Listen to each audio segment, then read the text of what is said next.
नमस्ते, मैं Jaya बोराड़े, south Indian. मैं वीटी में काम करती हूँ, काउंटिंग में। मेरा सवाल ये है, मुस्लिम कास्ट में नबियों को भेजते हैं कि हिंदू, मुस्लिम, सिख, ईसाई सब एक है, तो पंडित लोग को भी अल्लाह ताला ने भेजा है कि सब कास्ट एक ही है, तो वो एक भी बार हम लोगों को बोलते नहीं है कि सब एक ही है, वो सिर्फ अपना ही बोलते हैं, ऐसा क्यों? बहन ने सवाल किया है कि मुस्लिम मज़हब में कहते हैं कि हिंदू मुस्लिम सब एक है, लेकिन हमारे पंडित ऐसा नहीं कहते, क्यों? अगर कुरान पढ़ेंगे तो जैसा मैंने कहा कि मज़हब अल्लाह के नज़दीक एक ही है, इस्लाम और कोई नहीं। इस्लाम मतलब अमन हासिल करना अपनी ख्वाहिशें अल्लाह के अहकामात के मुताबिक। लेकिन कुरान मजीद में लिखा है सूरह हुजुरात में, सूरा नंबर 49, चैप्टर 49, वर्स नंबर 13, या अय्युहन्नासु इन्ना खलकनाकुम मिन ज़करिन व उन्सा व जअलनाकुम शुअबन व क़बाइला लिताअरफ़ू इन्न अक्रमकुम इंदल्लाहि अत्क़ाकुम इन्नल्लाह अलीमुन खबीर, कि ए इंसानों, हमने तुम्हें बनाया है एक पैर से, एक जोड़े से, आदमी और औरत के जोड़े से, और आपको तकसीम किया है कबाइल में ताकि आप एक दूसरे को पहचान सके, ना कि आप एक दूसरे से नफ़रत करें। और सबसे बेहतरीन इंसान वो है जो तकवा रखता है। तो सारे मज़हब के लोग एक नहीं है, सारे इंसान एक है। एक इंसान दूसरे इंसान से ऊंचा दौलत के वजह से नहीं है, जिन्स के वजह से नहीं है, उम्र के वजह से नहीं है, पैसे के वजह से नहीं है, लेकिन है तकवा के वजह से। तकवा मतलब पायटी, राइचियसनेस। जिसको अल्लाह सुब्हाना व ताला का ज़्यादा खौफ है, जो अल्लाह से ज़्यादा करीब है, वो इंसान ऊंचा इंसान है। नहीं तो सारे इंसान यकसा है। जहाँ तक कि आपने कहा कि पंडित लोग ये क्यों नहीं कहते कि सारे इंसान सेम है, क्योंकि जब आप हिंदू मज़हब की किताब पढ़ेंगे, वेद और बाकी किताब, इसमें लिखा है कि खुदा ने अपने सिर से पैदा किया ब्राह्मण कास्ट को, अपने छाती से पैदा किया क्षत्रिय क्लास को। ब्राह्मण मतलब लर्नेड कास्ट, विद्वान क्लास। क्षत्रिय मतलब वॉरियर कास्ट, सोल्जर्स। और अपने थाई से, अपने जांग से या अपने पेट से पैदा किया वैश्य, बिजनेस क्लास। और अपने फीट से, पैर से पैदा किया शूद्रा। और ये कास्ट सिस्टम जो लिखा है, आप देखेंगे मनुस्मृति में है, वेद में है, ये इसमें मानता नहीं हर हिंदू। क्यों? क्योंकि ये इंसानियत को तकसीम करता है। हमारे इस्लाम में सारे इंसान, चाहे गोरा या काला, अमीर या गरीब, राजा या फ़कीर, अल्लाह के नज़दीक इंसान यकसा है। ऊंचा तब होता है जब तकवा ज़्यादा है तो और अच्छा इंसान है। तो हम मानते हैं कि पैसे से या रंग से या जात पात से इंसान जन्नत में नहीं जा सकता है। इसके बारे में और अगर आप चाहते हैं तो आप मेरी तकरीर सुनो, हिंदू मज़हब और इस्लाम में यकसानियत, और इसके बारे में और डिटेल्स में कहा regarding caste system. Hope the answer the question sister. Mic number 2 से कोई सवाल हो भाई। अस्सलाम वालेकुम जाकिर भाई, I am Joseph Fernandes working in a call centre.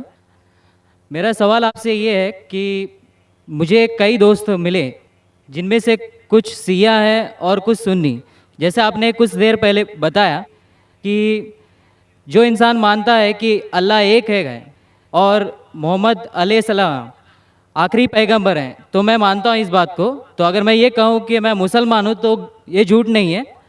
लेकिन मुसलमान बनने के बाद एक नमाज़ पढ़ना बहुत ज़रूरी होता है, और कुछ तरीके हैं जो दोनों ही दोस्तों ने मुझे बताए, लेकिन उनके तरीके अलग अलग हैं। तो मुझे ये समझ में नहीं आया कि किसका तरीका मैं अपनाऊं, क्योंकि दोनों ही अपने तरीक़ों को सही समझ सकें।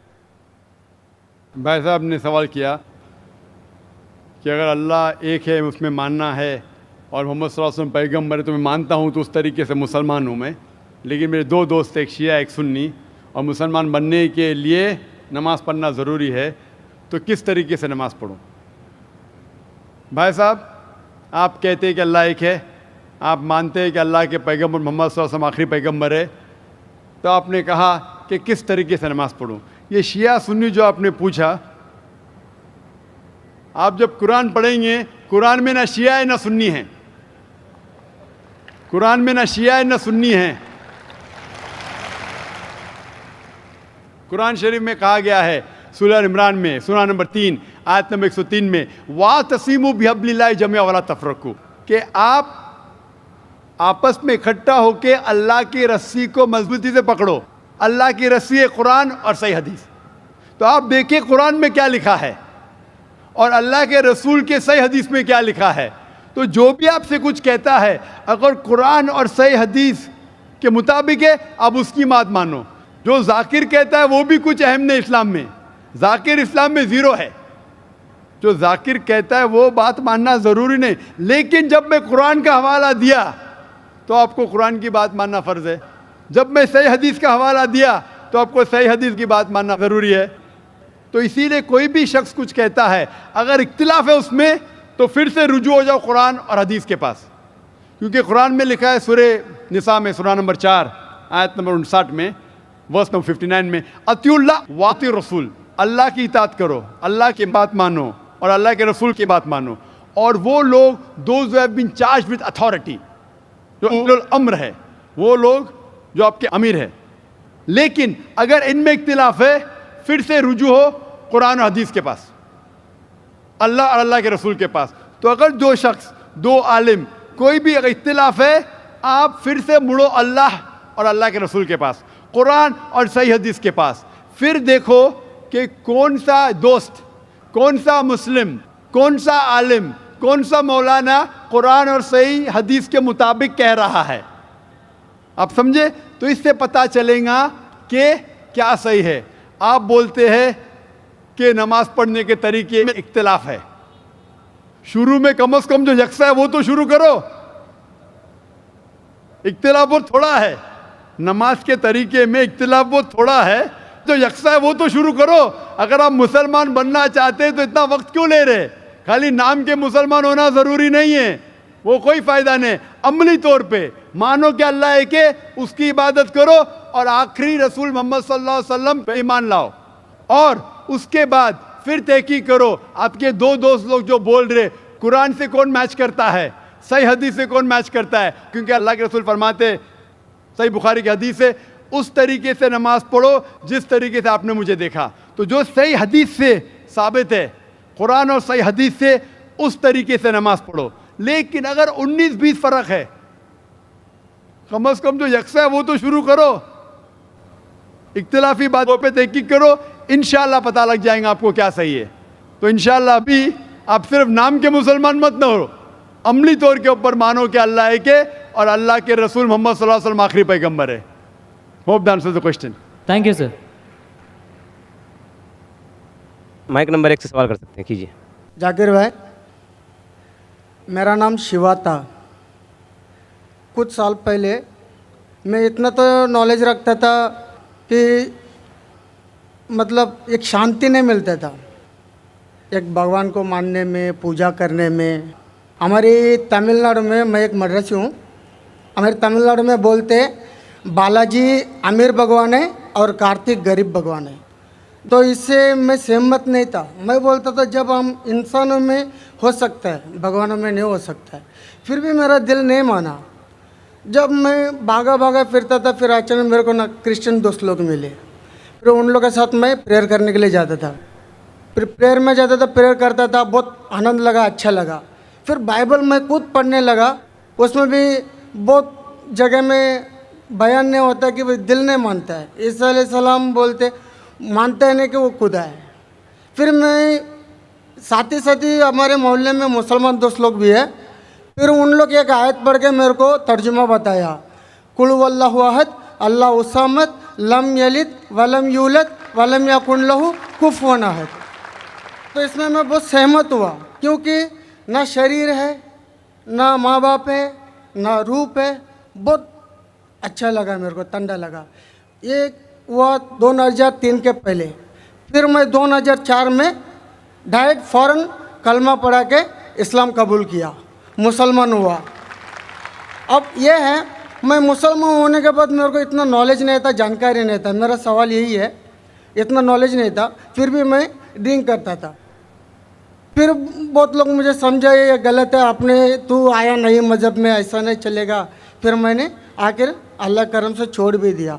मेरी सवाल ये है, कुरान में नशे की बयान आता है, मेरी दिल कहता है कि नशा तो सब नशा होता है, सिगरेट हो, गंजा हो, चिलीम हो, कुछ भी चीज़ हो, नशा तो नशा होता है।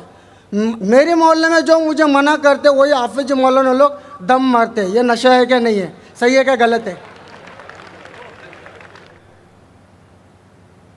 भाई साहब का सवाल है। अल्हम्दुलिल्लाह, हिंदू मज़हब में शांति नहीं थी तो बाद में ईसाईयत कबूल की। पहले अच्छा लगा, बाइबल पढ़ी तो पता लगा काफ़ी गड़बड़ है, छोड़ दिया। फिर मुसलमान दोस्त ने कहा, एक सूरत पढ़ी, सूरह इखलास, और इतना खुश हुए कि इसने इस्लाम कबूल किया 3-4 साल पहले। अल्लाह इनको जज़ाए खैर दे। और कुछ बुरी आदत थी जो फिर भी करता था, दोस्तों ने कहा तो बुरी आदत छोड़ दी अल्हम्दुलिल्लाह। अभी वो पूछना चाहता है एक सवाल कि कुरान मजीद में लिखा है कि नशा हराम है, तो नशे के साथ साथ पीना, चरस, गांजा ये भी हराम है क्या? कुरान मजीद में लिखा है सूरह माइदा में सूरह नंबर 5 आयत नंबर 90 में, या लज़ीना आमनू इन्नमल खम्रु वल मैसरू वल अनज़ाबु वल अज़लामु रिज्सुम मिन शैतान फज्तनिबू लअल्लकुम तुफ़्लिहून, कि कहो ईमान वालों से, इन्नमल खम्रु वल मैसरू, कि मोस्ट सर्टनली कहो ईमान वाले से कि नशा, नशे वाली चीज़, खमर, आइडल वर्शिप, बुत परस्ती, फॉर्चून टेलिंग, ये सारी चीज़ें हराम हैं। रिज्सुम मिन शैतान, ये शैतान की चीज़ें हैं। फज्तनिबू लअल्लकुम तुफ़्लिहून, इससे दूर रहो ताकि आप सफलता पाओ। तो कुरान मजीद में लिखा है कि नशे वाली चीज़, इन्नमल खम्रु वल मैसरू, गैम्बलिंग, जुआ खेलना, फॉर्चून टेलिंग, और अल्लाह के अलावा किसी और की इबादत करना, बुत परस्ती, ये चारों चीज़ हराम है। आपका सवाल था कि नशा सिर्फ शराब में है क्या, पीना, चरस, गांजा में भी?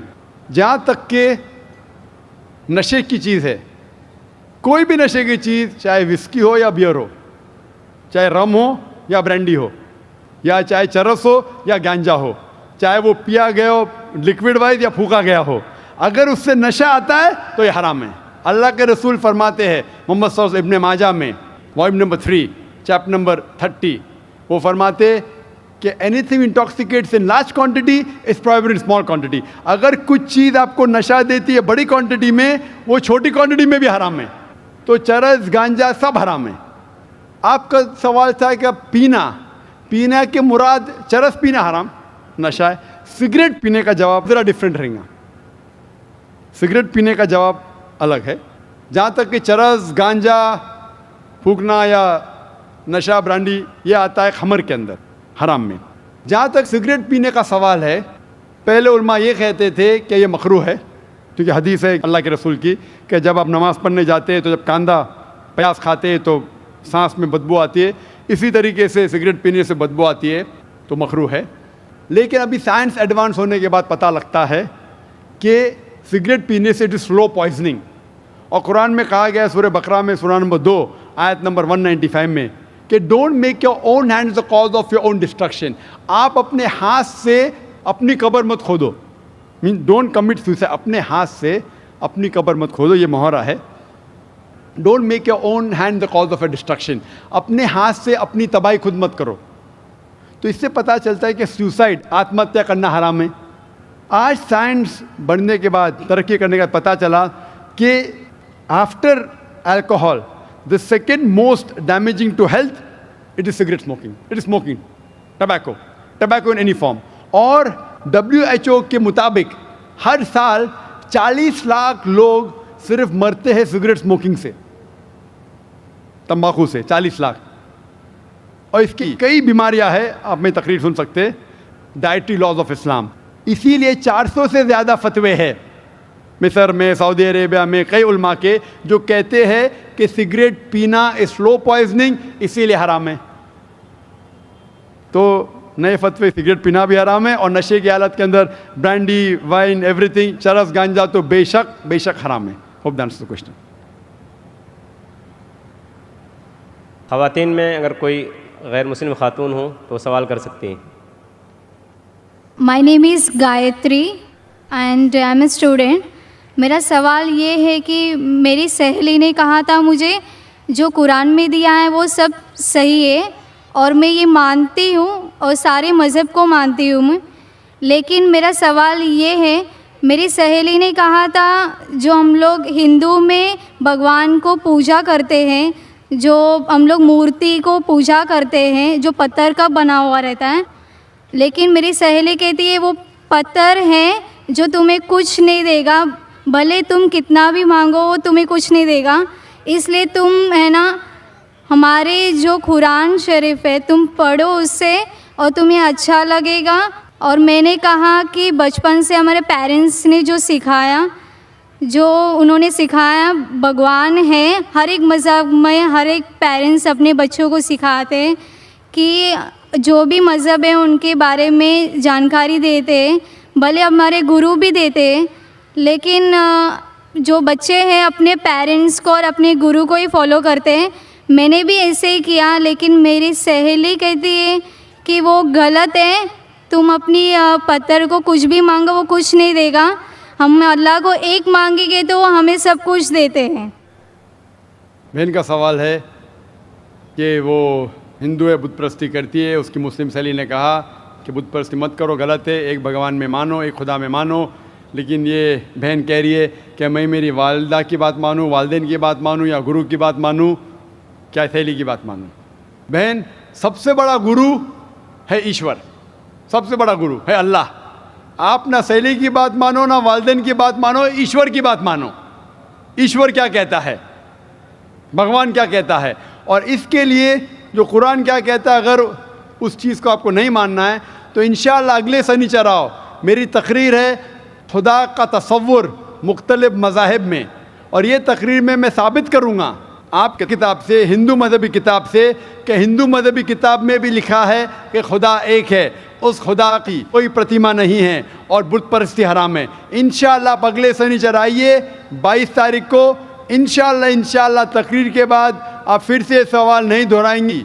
आपके किताब के हिसाब से आपको एक खुदा को मानना है, एक ईश्वर को मानना है और सिर्फ उसकी इबादत करना है, और बुत परस्ती हराम है। अगले शनिचर 22 सैटरडे इंशाअल्लाह पाना sister. Thank you. Mic number 2 में अगर कोई गैर मुस्लिम भाई हो तो सवाल कर सकते हैं। अस्सलाम वालेकुम डॉक्टर जाकिर नंगई, मेरा नाम अब्दुल्ला है। पिछले रमज़ान में अल्लाह ताला ने मेरे को हिदायत दी और मैंने कलमा पढ़ा। मेरा सवाल ये है कि इस्लाम में जो कोई आत्महत्या करेगा तो उसको अल्लाह ताला क़यामत के दिन क्या सज़ा देगा? भाई साहब ने पूछा कि जो इंसान आत्महत्या करता है क़यामत में क्या सज़ा। आत्महत्या करना हराम है, और जिस तरीके से वो आत्महत्या करेगा सही हदीस में आता है उसी तरीके से उसको सज़ा मिलते जाएंगी क़यामत के अंदर। तो इसलिए आत्महत्या करना हराम है। ये ज़िंदगी अल्लाह सुब्हानहू व तआला हमें दी है और हमें जीना चाहिए अल्लाह और अल्लाह के रसूल के अहकामात के हिसाब से। अगर नहीं करेंगे तो आप आखिरत में सफलता नहीं पाएंगे। व आखिर दावाना अल्हम्दुलिल्लाहि रब्बिल आलमीन।